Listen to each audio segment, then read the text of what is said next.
Good evening and welcome to this week's episode of Coach's Corner. My name is Dwayne Dwyer. I go by the Mindset Coach, And I'm the Uncle Junior, and I go by the consistency coach. and we are the coaches of Coach's Corner. As always, it is an honor to share in conversation with my brother. And before we start acknowledging everybody, let me talk to you, man. You know I got to talk to you first. Listen, how Let's you do doing? it. Yeah, how are you Man, doing? I'm doing good, man. I'm warmed up now. We just spent about the last 30 minutes backstage talking and conversating and catching up and stuff like that. Last week we had a long show because we was catching up and stuff like that too. So I'm doing well, man. I think, had a long day, had to get up early and put some miles on my feet and was dragging a little bit. So, I appreciate your time. I Yeah, appreciate you being available to have conversations and to talk, and because there was very helpful today. So I want to thank you publicly for your time, because we were supposed to start about 45-50 minutes ago, and so we both um, should have started along. Actually, no, we shouldn't have started 50 minutes ago. We started when we were supposed to. So absolutely. And right back at you, brother. I greatly appreciate the ability to be open, honest, and transparent. I think we as people, we need that. We yeah, need the ability to be honest with someone else, the ability to be transparent and just open up, and trust that the person that you're honest and transparent with, that they have the ability to not only respect that conversation, but hold that conversation that's close hold between those two people. And I know for a fact I have that in you, my friend. So I greatly appreciate that. That absolutely, that absolutely. is an invaluable quality. You cannot put a price tag on that, literally.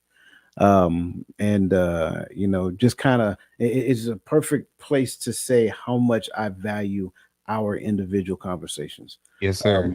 But not just our individual conversations. I value our platform conversations, and we collectively value the conversations that we get to have with the beautiful people that join us every week in the chat. So again, make sure Yeah, that you get in there and say hi so that we can recognize you, appreciate you, and value you, because here we want you to understand that you're not just a number. This is what we consider to be a family affair, and we look forward to connecting with our family every week. So that being said, brother, I've talked too much. You know how I get a crying in a minute, man. So let me turn it over to you and give you the floor, man, because you're running the show today. man, we're gonna get into it in a minute, man. It's funny, the topic we're talking about is mental health and well-being, and that's something that I think a lot of men overlook. And like you mentioned, I'm paraphrasing, trust in the conversation. It is a very good attribute, and it's a great thing to have when you have people that you can be vulnerable to, you can express yourself, you can have conversation with, and you don't have to worry about, everybody else knowing everything with outside of the parameters of the conversation, which is really good to have, because we've probably all been in relationships where we may have said too much or said something, and then it come back where we thought was a safe space in order to have a conversation, only to have it come back and bite us in the butt later on down the road. But like you said, we're gonna get into it, man. And with that being said, let me bring myself up on the big screen. Welcome to today's episode.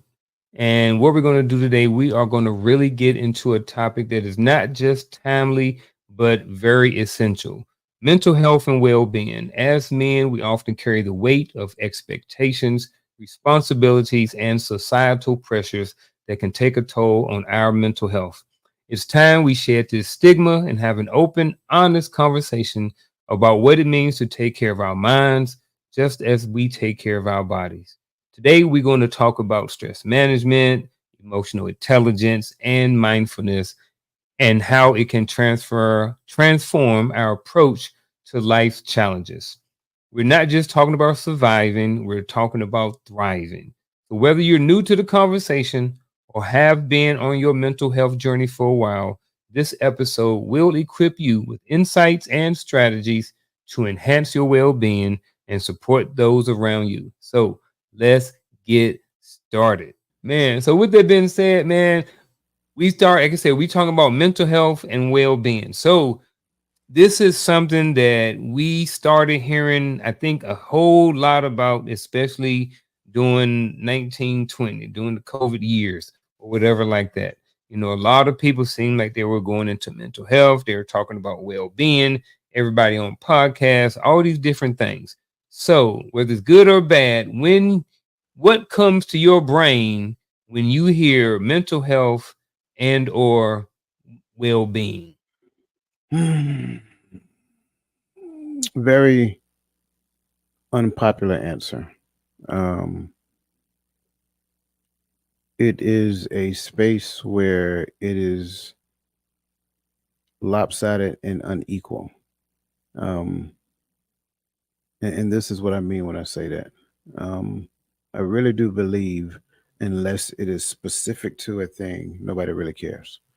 And I'm being transparent when I say this, not just as a man, as a black man, as a former soldier, as a entrepreneur, contractor, as a father, as a former husband. Right? Nobody cares. Now, where do they care? They care in the space of healthcare. They care in the space of your profession. They care in the space of domestic concerns. You see what I'm saying? But those are more reactive in nature as opposed to being more proactive. And so we don't do enough proactive work in the space of mental health and mental well being, um, as opposed to doing the reactionary measures that go behind it. So something has to happen. When it came down to us being in the army, they had no idea what PTSD was until after OIF 1, when soldiers started coming home and then they started reacting to their situation because they could not mentally disconnect from Iraq, Afghanistan, whatever that looks like. So, still, the reactive nature of a thing. Some people were the benefactors of the reactive nature because they came afterwards. So it felt like it was proactive for them, but really it wasn't because they were still learning. You look at domestic violence issues, you look at just normal everyday interaction. There are a lot of people who still need mental health counseling and well being, and they have no idea. If you've ever experienced any traumatic event, sure, there is this thing within you that defines the resiliency, your ability to bounce back. But who determines that in your family, whether or not you have that, how much resiliency you have at your current level? Where does resiliency begin within the scope of the home? Like, where's that taught? You know, when you look at the separation of mama and daddy, like, what about the kids? Do we actually consider the mental health and well-being of the kids? So as you can see, bro, I can go on and on and on about this particular topic because I don't even think we've really scratched the surface when it comes down to this. Man, I agree. I think that, when you look on the social media and even sometimes in my personal life, I think there are a lot of men out there who are not taking care of themselves mentally. Um, for whatever reason. I think some of it is stereotypes, certain perceived, you're going to be put in this type of category if you go and talk to somebody in mental health. I remember, like, in the military, at some point I remember the OGs or some of the older guys in the military talking about how they didn't want to go to mental health because they thought that there would be a mark or a stain on their record that would prevent them from being promoted, to some of the senior ranks, and I remember this as a young soldier. And now I think back and I look at that and I was like, man, that was something else. That was crazy that that was the mindset of people, of certain soldiers back then. Whether it was true or not, I don't know. They say sometimes that certain rumors, start, and it's sometimes there's a little bit of truth in there somewhere. So whether it is or whether or not, I don't really care at this point. But I think it's just good to point out that good, bad, or indifferent, there was something that certain soldiers thought about, back in the day. I wonder if they still do. What do you still think about I'm that? almost certain they do, Yeah. because you also have to realize that there were certain consequences and repercussions back then, right? Mhm. Surrounding mental health. Yeah. If you were like self-reported or psychology, and I'm not speaking based upon clearly defined doctrine or whatever the case may be, but if you were to self-report or you had to go to the psych ward or whatever the case may be because of some circumstance, um, then that could affect your ability to to gain or even maintain a security clearance Yeah. because of those nuances that surrounds this whole notion of mental health. People's kind of they steered away from it, right? They veered clear of it because they felt that it would influence or affect their career in some shape, form, or fashion. I will say, to answer this question, I get everything you're saying. I want to go a little different way because I see this, I see it a lot on social media, when I'm scrolling, not all the time in my FYP, but I do come across it, especially being a counselor and a coach. You hear people talk about they use their mental health issues. I have a mental health issue, and they use that as an excuse for bad behavior. I think sometimes, it's like, well, I can't help it. I got ADHD. This is just how I am. And it's like, yes, you can still have ADHD, which is actual disorder, but it doesn't necessarily mean that certain parts of it can't be contained. And just like he said, oh, I have anxiety and blah blah blah. Like there were some kids that came in the office today, and one was talking about the level of anxiety that her and her boyfriend experienced, and they're in the 11th grade. And I'm just like, man, like, are you serious? Like, what are you really going through? And I'm not saying, and I'm not trying to, belittle or make light of their situation. But what I am saying is that there is a group of people who are using, them having some sort of mental health as an excuse to just not treat people right. And I don't think that that's cool. Yeah, I get that. Um, I don't want to sound cynical. I will Hmm. start there. But I have to believe if I am made aware of a thing, then there has to be a way for me to now start moving in the direction to help. I don't want to say fix, more like correct the thing that I'm now aware of. For me, and again, I'm not taking anything away from anyone because I don't have the experience that says I know what it's like to have this disorder, that disorder, whatever that looks like, right? But to become aware of a thing is like the gateway into helping me improve it, not perfect it, right? But just by me knowing it, then I can, of course, with the right people in place, right? Then I can start doing the things that I can do to help overcome it and not necessarily use it as a perceived handicap, right? Just because I know I have the thing, it's not a handicap and a carrier's card for me to say, hey, take this and accept what I do next. Yeah. No, no, Yeah. and this is coming from a person who knows several people who have children that have certain, things, and again, good, bad, or indifferent. Some are more mild than the others.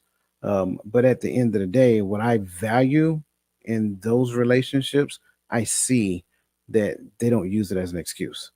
They actually say, okay, this is the thing. Now, how are we going to work around this Yeah. thing? How are we going to set you up so that you can be successful at life? And that's the thing I'm talking about. Yeah, and I think that's the how it should be approached at the end of Yeah. the day. We were talking about men. We're gonna talk about some challenges, right? So, what are the biggest challenges men face when trying to prioritize their mental health? How can these barriers be overcome? We don't even have to answer the second part if we don't want to. But I I do it definitely, all. I'm definitely here. want, definitely want to talk about the first part of it. Yeah, I'm here for it all today, bro. Yeah, Ego. I'm just going to put ego. it out there. A man has to overcome his ego. You are not Superman. I don't care what she tells you. You're not Superman. right? You need to understand that, listen, if you don't necessarily get the right help that you need in all aspects of your being holistically, you will break. You can, listen, it's an old saying, pressure bust pipes. And you know Hmm. and you know how we do. We'll come home from work, go grab us something cold to drink, relax a little bit, unwind. She may come in and say, "Hey, how's your day?" It was good. We're not really telling you the truth. We're just telling you the things so that you don't keep prying, because I don't want to share the details of my job with you. Well, why don't you want to share the details of your job with me? Because I don't want to bring work home. This feels like bringing work home. I don't want to take you to the job. I want to enjoy the sanctity of my home. So Yes. it starts with recognizing that you're not Superman. Get over your ability to think that you're okay just because like we talked about in the beginning, right? Hmm. The ability to have conversations and be in a safe space, and recognizing that the person I'm having conversation with, I am trusting that this person has my best interest at heart. If Hmm. you are in a situation, a relationship, whatever, even if you're single, I don't care, if you don't have that in your life, that is one of the biggest problems that exists. You need to have an outlet. Like, somebody need to be able to look you in your face, like somebody told me years ago and say, "Hey, you need to go see a professional." That was one of the best things that ever happened to me, because I had no idea. It was a blind spot for me. And I was like, "Really?" And I was like, "Yeah." Like, you have an ability to ramp it up just like that. And when Hmm. I got that bit of information, I said, "You know what? I'm gonna listen." I'm a little older, as they would say, a little long in the tooth these days, right? Yeah, long in the tooth. Right. So I'm gonna listen and I'm gonna go see. And when I took that test, I was like, "Oh, okay. I get it now." So one of the biggest challenges is their ego. Get over yourself. You're not as young as you used to be. And here's the best part about it. A lot of the things that you seen when you was young, it wasn't good for you anyway. And that's part of the problem that you're dealing with right now as a man. You're trying to put it all together in your head. And I want to be clear. It's not a man specific conversation. This is a man and a woman conversation, because women face some of the same problems we face. They had to be supermen based upon, super women, I'm sorry. They had to be super women based upon some of the things that they had to deal with all the way up to this point. So the idea behind this is to construct a conversation so that we can know that we don't have to be super people. We can just be super for one another. And I think when we look at that, we can get to the point and say, "Hey, just like I go get my blood pressure checked, just like I go, all that other, wellness stuff, part of that needs to be mental health as well. I need to go sit down and talk to somebody periodically, just so I can share what's going on in my life, so they can kind of help me put these things together in my head. Because if not, I'm just going to put it on the shelf and compartmentalize. Man, when I compartmentalize, that's not good, because I feel like I don't have a space to get it out. And how can these barriers be overcome? First place for me is having a trusted person like this young man right here, somebody that you can talk to and vent and be open and honest. And then the feedback that he gives me, I take it, and because I know it's coming from a good place. Man, I like all of that. I think one of the biggest challenge men face when trying to prioritize is prioritizing their mental health, and that goes back to what you said previously about the proactive work, like being proactive about your mental health prevents can prevent the ulcers. It can prevent the blowing up, the honking and sticking up your middle finger, and the road rage that you have when someone cuts you off. When you're in when you're in a good mental place and someone cuts you off, you know that it's them and not you, and you just like, I don't got time for it. Every once in a while, you may just be in the moment and you just let it go, but when you get to a certain place in your life, where when it comes to mental health and you have good mindsets and you have a really good mental health, and you do things intentionally to take care of your mental health, just a lot of things just don't bother you anymore. You realize that you don't want to give your energy to a whole bunch of stuff that you can't control in the first place. And I think that when men don't prioritize that, that's one of the biggest challenges. And how can these barriers be overcome? By being intentional and prioritizing your mental health. Like you said, being proactive and not reactive. Yes, it's good to, after, you have something to maybe go back and think about it and reflect on, the situation where you may have gotten upset at somebody. I get all of that. But when you are more proactive, you don't have to get to a place to where you're angry and upset and sticking up your middle finger. You know what I mean? So, um, I I I believe anyway that everybody should be doing something for their mental health every day. And mental health doesn't necessarily mean just sitting on the floor in the yoga pose and, humming, you know. Yeah, that can be mental health if that's what you want to do, but mental health could be anything that makes your mental more healthy, working out your mental. So if something that you really enjoy doing is playing football with the kids, well, the more you get to play football and run around with your kids, the better mental health you're going to have.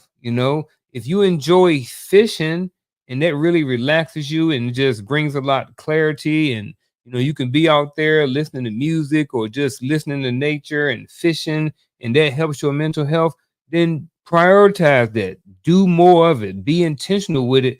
Put those things on the list.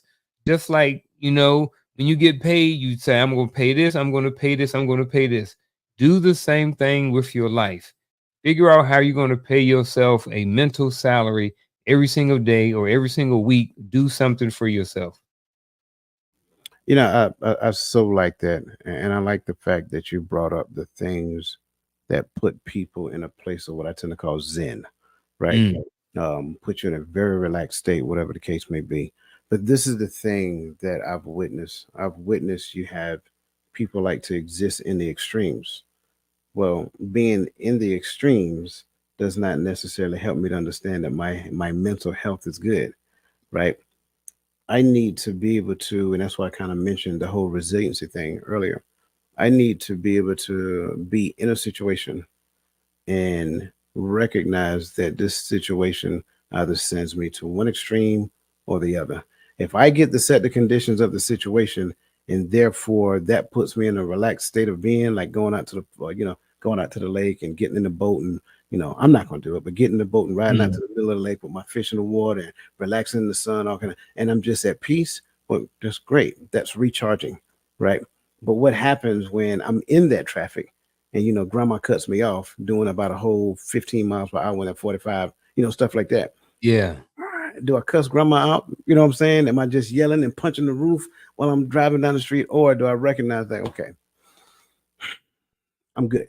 You know what I'm saying? And just signal light on, drive around and look and say, oh, this is an elderly woman. You know what I'm saying? And Mhm. then just keep going. So I think that's the thing. I think there has to be enough recharge that happens and enough to build up this thing in you so that when you're put in those situations, they act as a buffer, right? I think that becomes extremely important. And I think that starts at home with little Jimmy, little Tamika, little Tommy when they're growing up. You cannot tell your child yes to everything and expect them to be emotionally or expect them to be resilient when life happens to them. If they're expecting everything to happen when they want it to happen, how they want it to happen, first time life tells them no, the first time they go ask, Tamika out on a date, and she says, no. You know what I'm saying? Stuff like that. Now they're all like downtrodden and in the dumps and like really licking their wounds and in the room with the door closed and sad music playing because they're recycling thought. Like these are all of the things that we're talking about. And it's not, and I know we're talking about it like in one arena, but it's a wide arena of events. Like what happens when you lose your best friend? You know what I'm saying? Stuff like that. Do you go into a downward spiral and you stay stuck in depression because you were never brought up to it in a space to where you had to learn and develop how to be resilient. So all of these things factor. Then next thing you know, they become adults and end up on the roof with a doggone a sniper rifle. Like, come Mhm. on. Like a lot of this goes back to parenting. And in our generation, we've seen some hard times. A whole bunch of hard times. Yeah. That kind of segue, we kind of talked about it, so I'm gonna skip a couple of questions, and I'm gonna go down to this one because I think we kind of start talking around it. So, what impact does societal expectation have on men's willingness to seek mental health and support, and how do we reshape these norms? I don't think it's clear. I think on one hand, we talk about mental health. We got mental health awareness month. We got all these things, awareness piece. But then on the other hand,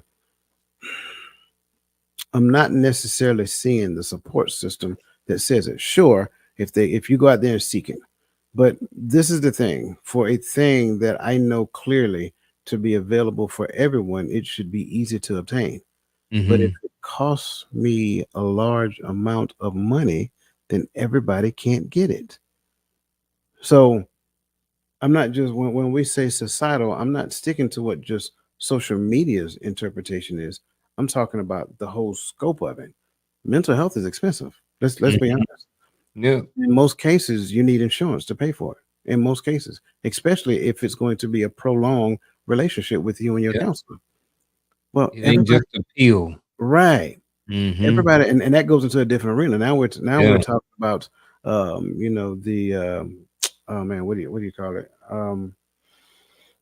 It'll come after a while, but that's different. And then when you start talking about the pill, those pills themselves are expensive. So it's not just Hmm. the visit, the hours. It's also the pill. And then, oh yeah, by the way, it's gonna be a side effect. So there's a side Hmm. effect. You might have to get prescribed another medication go along with it, right? Hmm. So um, that becomes problematic for us to know you need a thing, and that thing that you need is out of the scope of the average person. Yeah. Now, I got it. There's a whole bunch of other dynamics that we can bring into this conversation. I got some people already saying, like, well, you got to pull yourself up by the bootstraps society. I got that part. I understand that. People got to be responsible for their own life. Yep, I got that part too.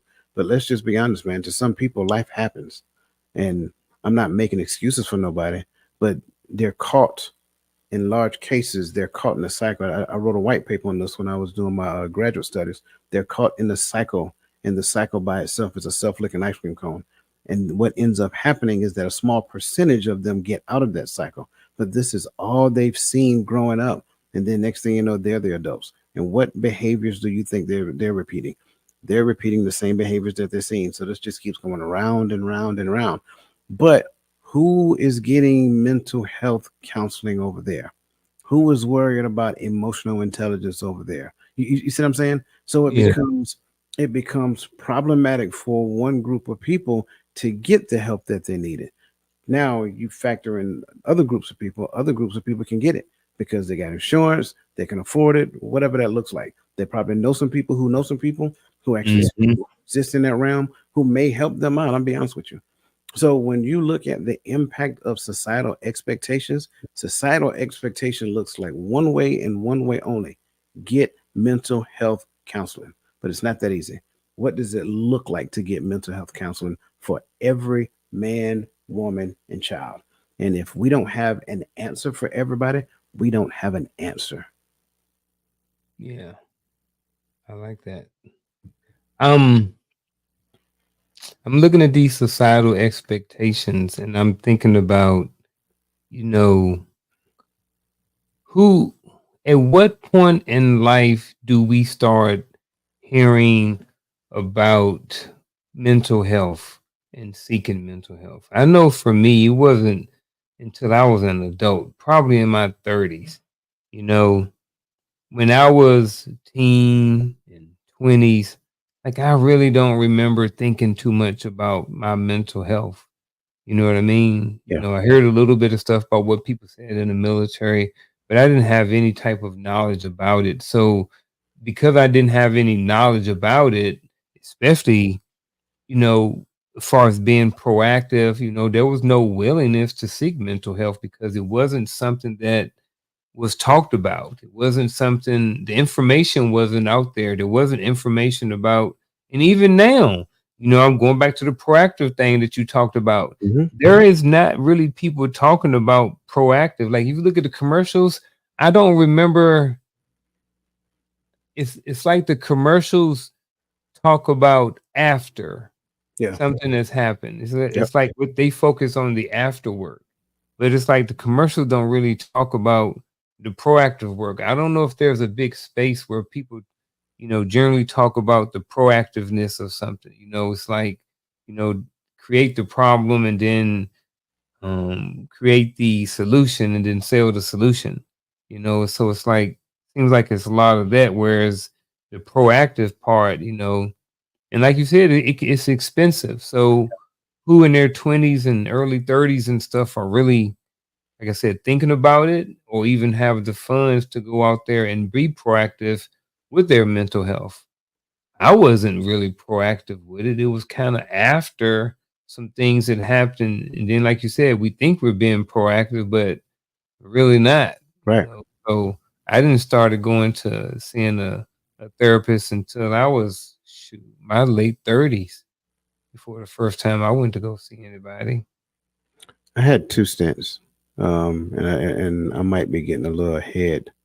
Um, I went the first time when I was young because I was extremely angry, um, and they really thought something was wrong with me. I wasn't trying to hear it.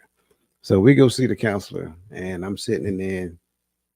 I'm saying I'm a little Mhm, knucklehead, man. I got my arms crossed, and she's talking to me, and I'm just looking at her. And my mom and my stepdad sitting right there, right? And so we're talking, right? And so eventually I got to the point that I actually started talking to her. And then by mhm, the time we all got finished, they was like this. She was like, "There's nothing wrong with him. He's just mad. mhm, That's all it yeah, is." Like based upon everything we talked about, like he's seen a lot of things that doesn't make sense to him, and now you're asking him to accept this, and so forth and so on, and yeah, all of these different changes that's coming, and you got to realize he's at that age. He's at 15, 16 years old. He's coming into a little man, so he thinks he's a man, right? There's nothing wrong with him mentally. He's just angry. And mm, then like you, my next stint was in my early 30s. Well, yeah, early 30s, OIF1. mhm, And that's when I had more of the prolonged visitations. That was my first. It was it was the first time they started doing the mass mental health counseling for PTSD. And you got to realize we did OIF1 and we came back. They didn't have an answer after that. So it was like the second time. Now it's like, okay, well, let's get these guys to PTSD counseling. So I seen her for like 8 months straight, bro. mm, And it took her 3 months to get me to talk to her. First three visits, I just went up in there. Like, if you ever seen Antoine Fisher, that was me. Like, mhm, went up in there. I didn't say nothing. I just sat there and looked. We're done yet? Yep. All right, I'm out. So I would go there, sit for an hour, look at my watch. And you got to ask yourself the question as a full grown adult, what make you so hesitant to have a conversation with somebody else about how you're thinking, how you're feeling, and how you're responding to life? Like we got like if we really stop and think into that, because I was totally resistant. And it's not an abnormal response. That's common. It's common when you first have somebody go to counseling therapy, whatever that looks like. It's very common that they are resisting the therapy environment. But then eventually they relax. So it's I got to be here. I'm gonna be here anyway. So here's what you got. And so yeah, go ahead. I'm sorry. I would say you think any of it has to do with trust is the reason why people or you maybe people won't open up. Sure, but I think if I leave it at trust, it doesn't really. And this is not on you, of course. I think Mhm, a lot of time we use trust like a get out of jail free card, right? mm, But I don't want to say trust and leave it at trust because trust by itself don't need your permission, right? mhm, Just the idea, the concept, the mantle of trust doesn't need my permission. But what it needs me to do is trust that it exists. So if I am trusting in trust, then I don't necessarily have to pin it to you.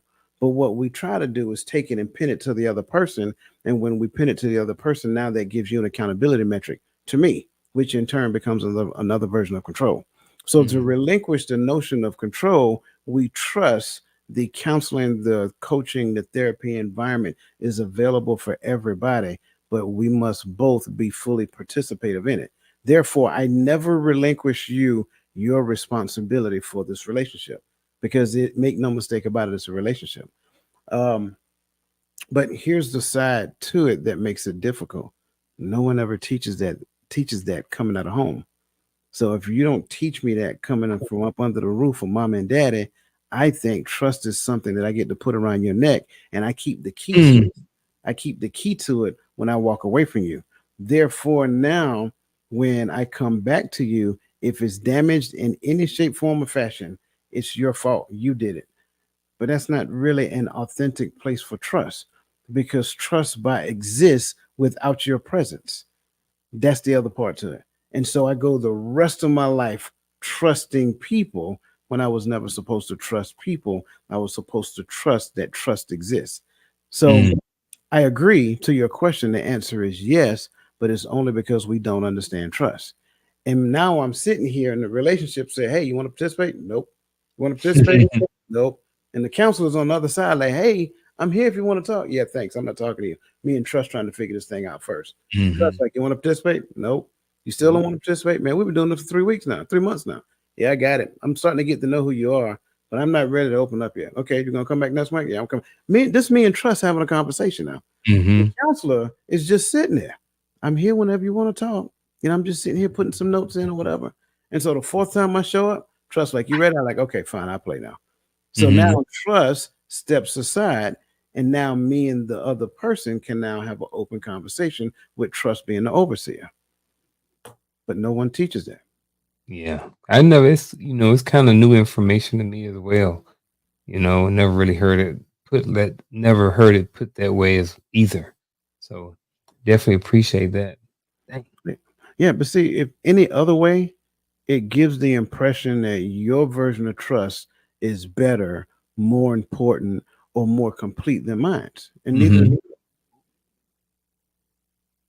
Well, I was just saying, yeah. No, no, no. Oh. I was responding to what you were saying. If we Oh, don't okay. look at it that way, what we do is we kind of downplay what we believe and then uplift somebody else's belief. Well, since we talking about the mind and stuff like that, let's talk about some emotional intelligence.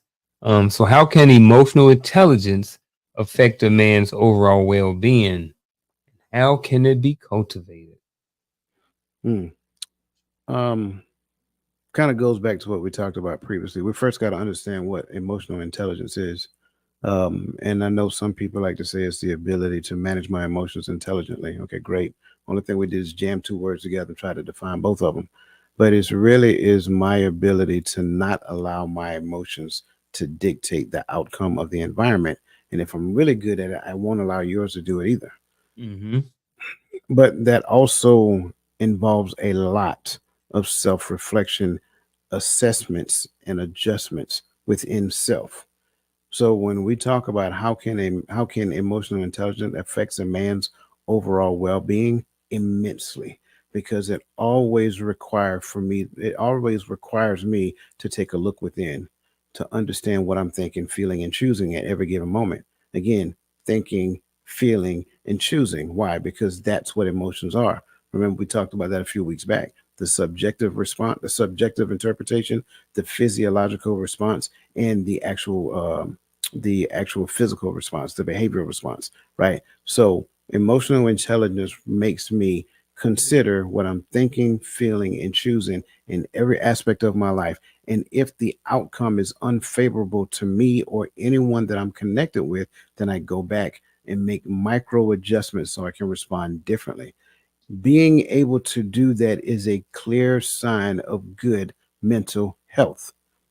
However, if I think that what I'm thinking is infinite, it by itself, it is no new information that I am willing to receive. Like this right here is complete. Everybody I encountered in my life is wrong. I'm right, all y'all wrong. You know what I'm saying? That's something that we really need to take a look at. Look, here's the deal. You've been married 7 times and you single now. Chances are you're the common denominator.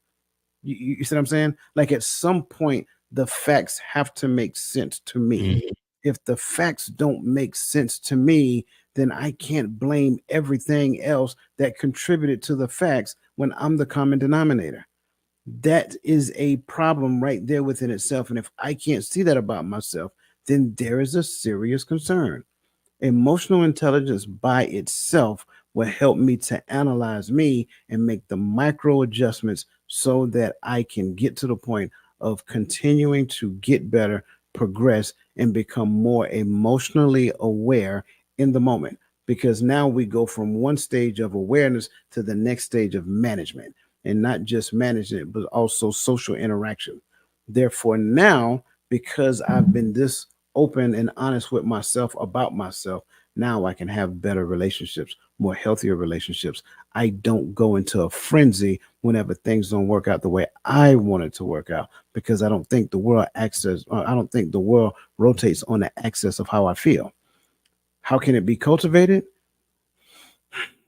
By getting to the point to where we recognize first and foremost that everything I'm thinking isn't complete. You know what I'm saying? Getting to the point to recognizing that there's some information that I got that's wrong. There's some things that need to be adjusted. I don't know everything there is to know. Recognizing my biases that I have, because everybody have them, right? Recognizing, identifying, and making the adjustment about my biases. Getting to the point of understanding the four stages of emotional intelligence kind of helps as well. Being aware of emotional intelligence make you aware of emotional intelligence. What is this emotional intelligence thing? How do I get there? Like that alone helps, right? Understanding awareness, emotional awareness, being aware of my emotion helps me to get to the point of moving into the next phase as well. So when we look at cultivating being more emotional and I'm sorry, when we look at cultivating emotional intelligence, understanding it mentally and experiencing it in an environment, seeing other people who are emotional intelligent kind of help us to recognize, like, hey, I'm struggling with, like, I seen the way you handled that consistency, coach, and I am struggling with that. Like, I give you a perfect example. We talked about it previously, and I sent the video to you. Another brother of ours, Kendrick Lynn, John Maxwell guy, great guy. If you know, shout out Kendrick Lynn if you're out there, if you're listening, bro. He sent me a video with David Goggins and Damian Lillard. You could literally see on Damian Lillard's face when he was working out, like the mental struggle that he was going through. And I can relate, because I've been through some things physically, and I'm like, why am I doing this? Like, I don't need this. I can go do something else, and I don't have to put myself through this. And then you start hearing words come out of his mouth that helps you to understand what he's thinking at that point in time. How do you get to the point in the midst of that pain? And you know what I'm talking about, because you're training for a marathon right now. How do you get to the point in the middle of that pain, that struggling, where you start feeling sorry for yourself in the midst of doing so, where you start leaning on the resiliency and the emotional intelligence that you built up over time and say, hey, you know what? This is just for a moment. Keep pushing. Don't stop. That voice for Damian Lillard sounded like David Goggins on the other tread, on the other bike. Say, hey, let's go, pick it up. You know what I'm saying? So that's kind of, it's a long-winded response, bro, but I think all of that is inclusive. Yeah, man. And I don't even really want to even go mess with that no more. You did a really good job of all of that. I think if I'll add to it, I want to say, similar to what you said, how can emotional intelligence affect a man's overall well being? you know, immensely. It can have it has a direct impact over so many other things in your life. The emotional intelligence and how you deal with things, your well-being, how you respond to people, how people respond to you, whether or not people can trust you with information. All of that stuff is kind of wrapped up into emotional intelligence and well-being. If you are a person, you are a man, and every time your wife says something to you, you fly off the handle, and you don't have the right words to have a good conversation with her, your well-being is probably not going to be good. You know what I mean? Your household is going to be in uproar, and different things like that. So I think it's very important for men and women and anybody who may be watching that, your emotional intelligence directs so many other parts of your life. It's just like our spinal cord or our heart. Our heart is the muscle that pumps the blood throughout every other part of the body. You know what I mean? But the heart is so important, and without it, you know, you ain't gonna have no blood. So the same thing, if your emotional intelligence is jacked up, your well-being is jacked up, your life ain't gonna have no blood to it. Your relationships won't have any blood to it. They will be dead. So I think it's very important that men do focus on that. And I'm just gonna ditto everything you said about the cultivation piece because I ain't even touching that. That was that was on point. If I was thinking about it, I would have hit the gold bar, would have hit the gold, what's it called? You know what I mean? The gold nugget. The There we golden go. nugget. Yeah. Gold nugget.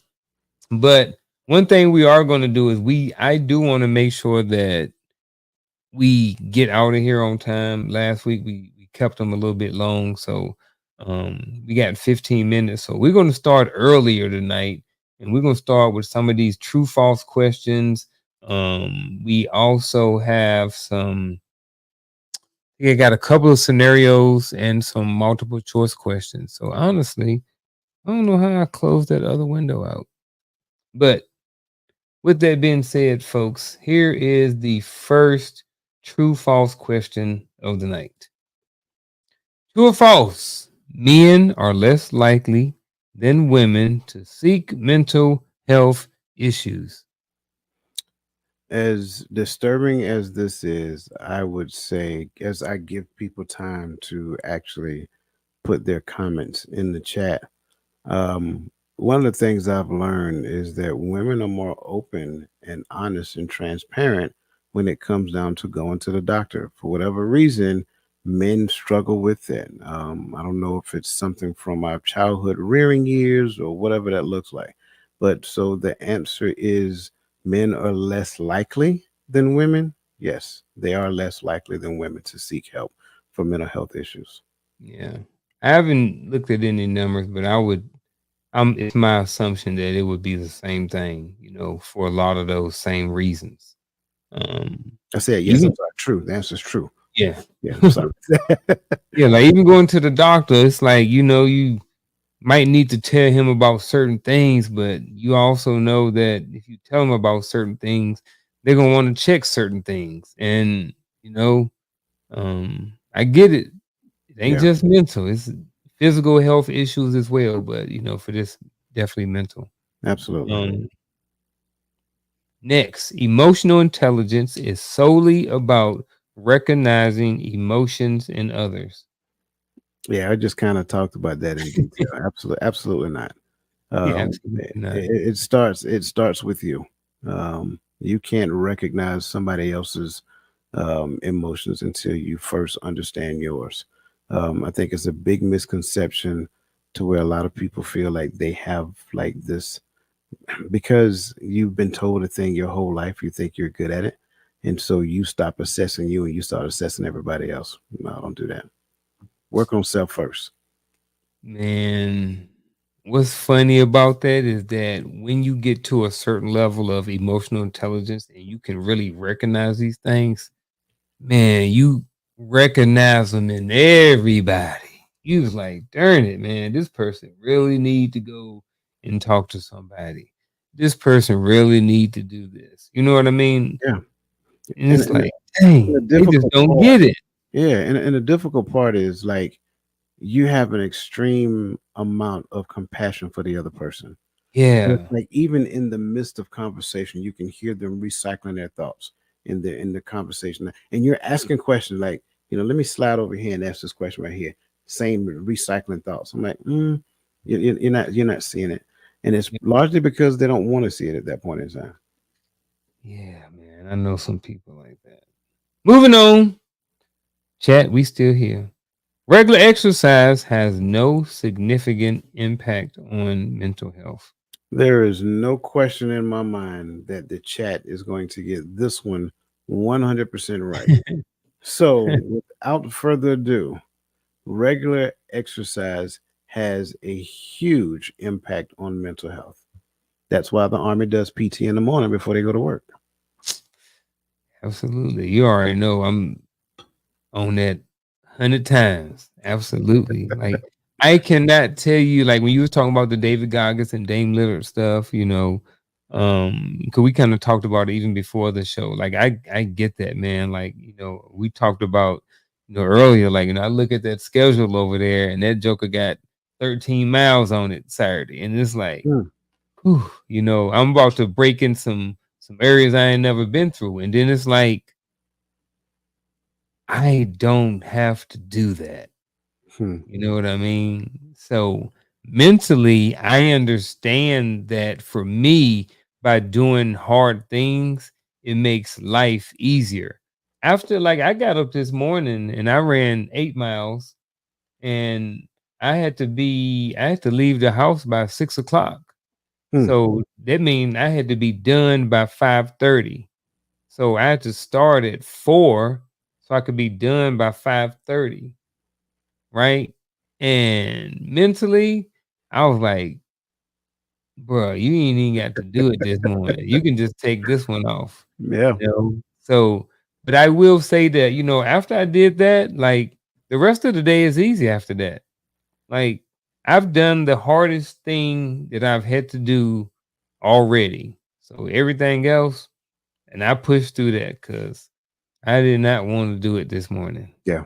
I got to do it again tomorrow. But it's part of it. Um, Here we go. Moving on. Stress management techniques like mindfulness can reduce the risk of chronic illness. Again, another one I am going to attempt to take my time with answering, because I believe that the chat would definitely have the right answer. So, stress management techniques like mindfulness, and of course, the different types of mindfulness activities, can reduce the risk of chronic illnesses. That is a true statement. True it up. Let's hit these last two real quick. A strong social network can contribute to better mental well-being in men or women. True. You talked about that. Yep. Talked about that. Having a circle, having brothers, having wolf pack, having sheep hacks, whatever they call, whatever, I don't know. Like I'm just being learning. able to get it out, man. You know what I'm saying? Pressure bust Yeah, pipe. That's a real statement. Just get it out. sure does. Yeah. Sure does. Last one. Mental health discussions are still widely stigmatized in male circles. I think we're getting better at it though. Yep. Um, the answer is true, but I think we're getting better at it. What better looks like, I think we talk about it on a surface level. Um, there are some there are some circles to where men are getting to the point of being honest and transparent and vulnerable. Um, because again, like we've talked about before, it's almost as though if I tell you the truth, it makes me look like less of a man. No, Mm-hmm. it's not true. It's not true at all. Facts. I'm with you. True. Yeah. Um, Uh oh. Here we go. What is one major benefit of practicing mindfulness? Is it A, improve physical strength, B, enhance emotional regulation, C, increase financial success, or D, better social skills? Hmm. See what you did here. I like Mm-hmm. this. I like Mm-hmm. this. Been learning from So, you. so the answer is A, B, C, and D. However, if I had to pinpoint one singular answer, it would be B.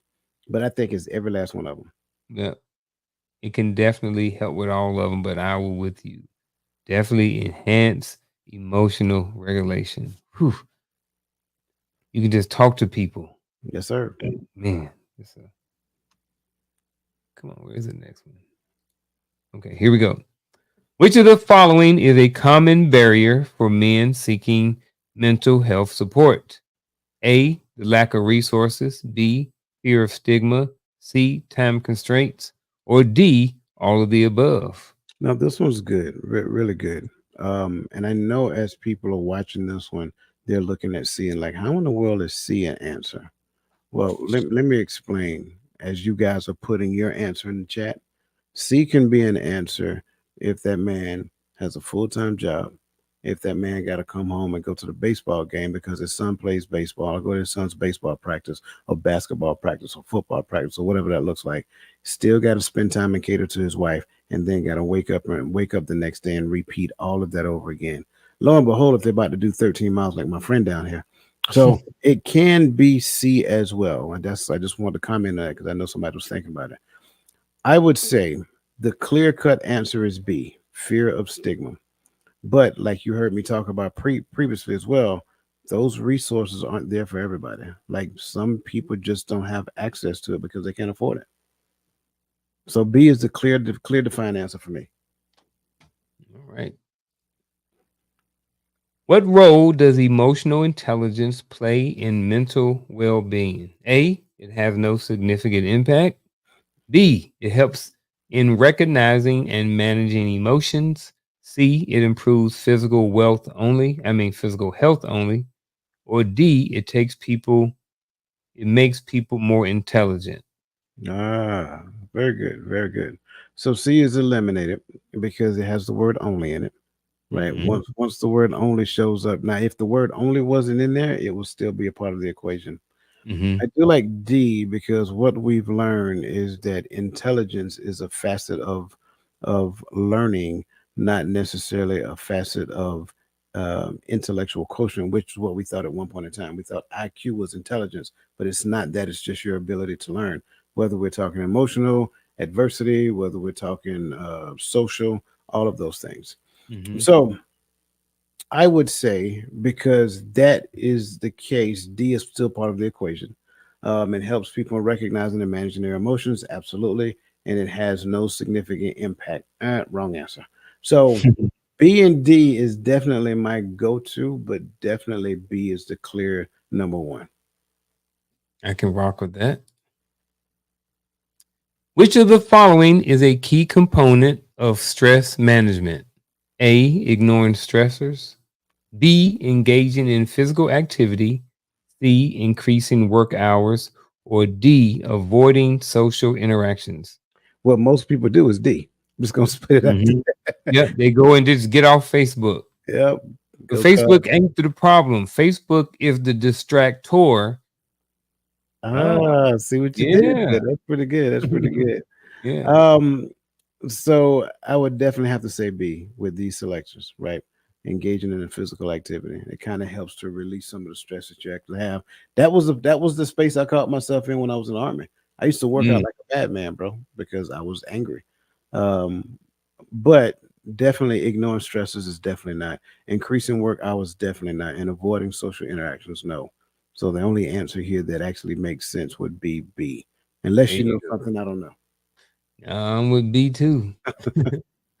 I mean, I could say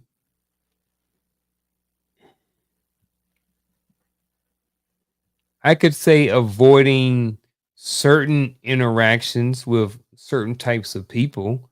I Hmm. say if I'm at work and I'm around the wrong people all the time, avoiding those interactions. Yeah. Um, increasing work hours. I think that if you wanted to be a doctor your whole entire life, you worked an 8-hour shift and you're like, man, I'm gonna work an extra 4 hours because I love what I'm doing. Right. I think in those, but those what I'm talking about are the minorities, not Yeah. the majorities. Right. So um take it for whatever it's worth. Oh, we got some, I forgot. Here we go. We got some, what they called again? Scenarios. Scenario. Scenarios. So the first scenario is about personal life. Michael struggles with anxiety and often feels like he needs to handle everything on his own. How can Michael begin to break down these barriers and seek support to improve his mental health? So I would initially start off by he definitely needs an outlet. He definitely needs a group of people that he actually can be transparent and honest with and vent to. That's for starters. I definitely believe that he needs to go and sit down on somebody's couch and have a conversation because anxiety is worried about a future unwanted outcome. So just needing to understand what he is anxious about, why does that anxiety exist, so forth and so on. And the concern here for me is that he often feels like he needs to handle everything on his own. So it's not just anxiety; it also sounds like he might be a perfectionist as well. So now you look at anxiety, perfectionism, and when probably goes along with because of the perfectionism, he probably don't have a lot of people that he socialize with, so he might be a social introvert. And I say socially because it's socially acceptable to call yourself an introvert. It is cool to call yourself an introvert these days. Definitely that. So be open. Probably find something else to do. Find an exercise routine, like go, running, do some type of physical training to start to release some of that pressure within. So again, exercise, group of people that you can actually have conversation with, and then sit down on somebody's couch and drink some tea and get to the point where you're understanding what you're anxious about. Yeah, some tea. Yeah, man. For the sake of time, I'm gonna do one more, and then we're gonna roll out. We can do the love life one. Love life or fitness. Now we're gonna end with love life. All right. So John has been experiencing stress in his relationships due to work pressures. His partner notices that he's becoming more withdrawn and suggests they talk. How can John use emotional intelligence to navigate this conversation and improve his mental well being?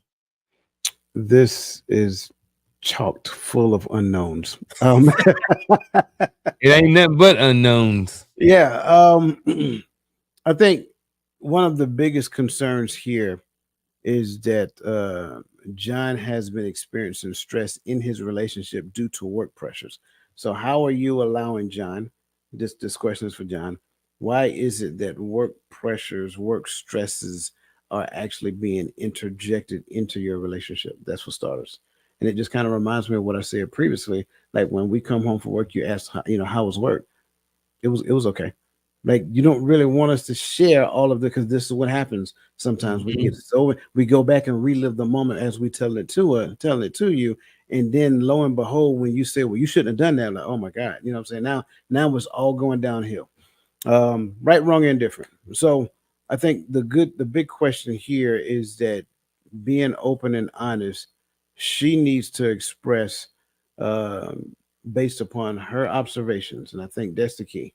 Based upon her observations, she needs to express to John that she believed that he may be bringing too much work home, and it is creating a divide between the two of us. Okay, John needs to be open enough to hear it, and maybe get to the point of asking questions like, "How is it showing up in a relationship?" So forth and so on.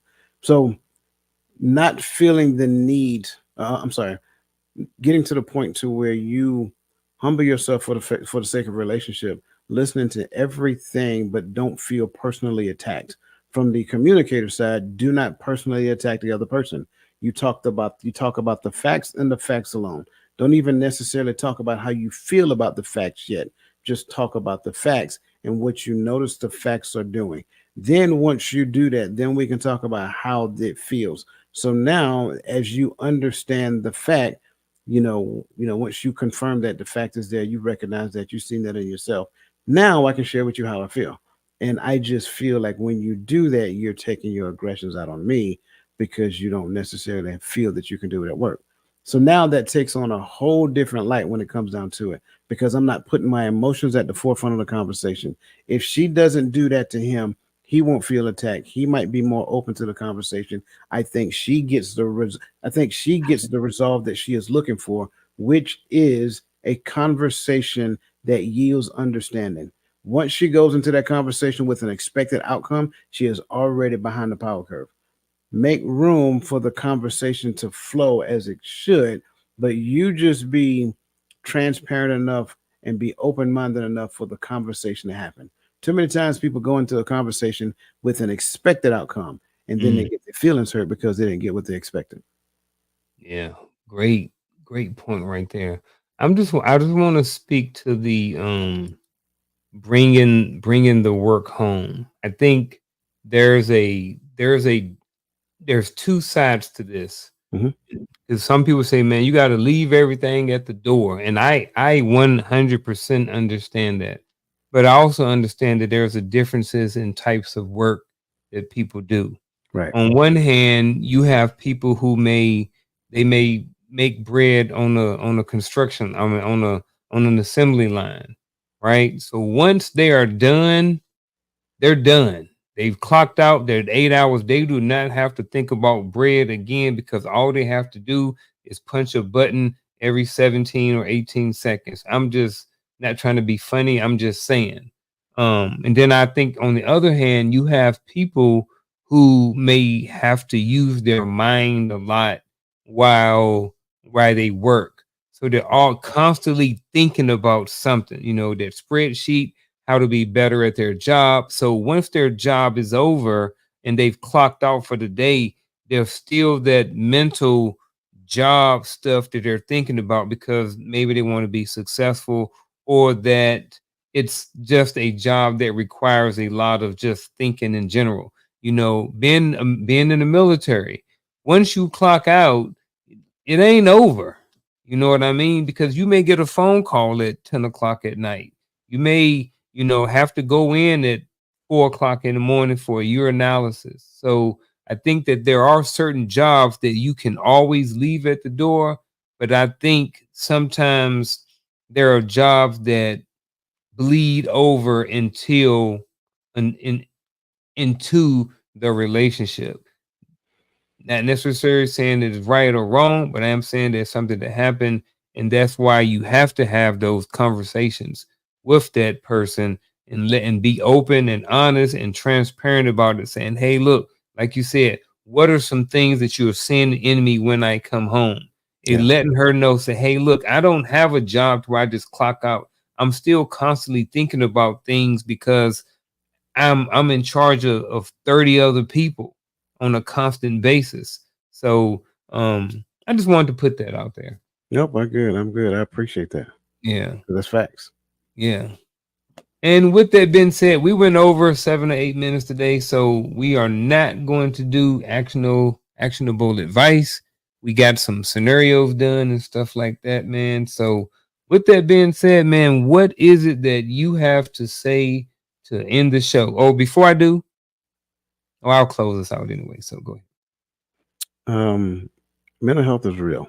Mm-hmm. Like, focus on your mental health. Like, if you don't do it, like, you have to consider the less healthy I am mentally and emotionally, the less relational I am to other people. I don't really mean anyone else any good if I am not in a healthy headspace. So I just want to kind of leave it at that. Man, I'm with that. And we will see y'all this Friday on the Empowering Perspective podcast. And then we will see y'all again next Tuesday for another great episode of Coach's Corner. And until then, folks, we are out. Peace.